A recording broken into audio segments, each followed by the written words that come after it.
Il via libera della Corte dei Conti, che autorizza lo sconto dei debiti pregressi, spiana la strada al salvataggio del Consorzio Venezia Nuova e prelude così a una ripresa, ci si augura il più veloce possibile, dei lavori del Mose. L'ok formalizzato dalla Corte dei Conti è un passo in avanti sostanziale nella vicenda che da mesi tiene banco in laguna. La soddisfazione delle imprese. Messa in sicurezza la partita Consorzio Venezia Nuova, adesso ne inizia un'altra. Inizia la partita della ripresa dei lavori, finisce l'opera, il lavoro dei legali e inizia quello delle imprese, inizia quella dei cantieri.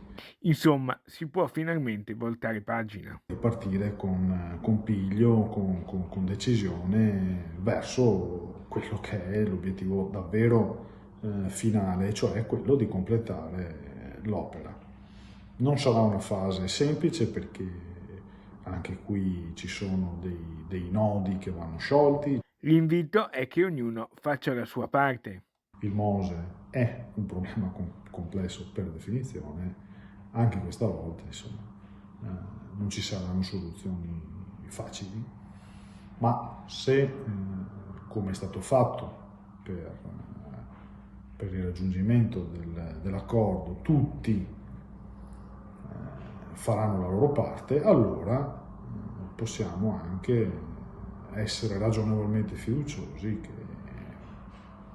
arriveremo fino in fondo anche su questa seconda parte del percorso.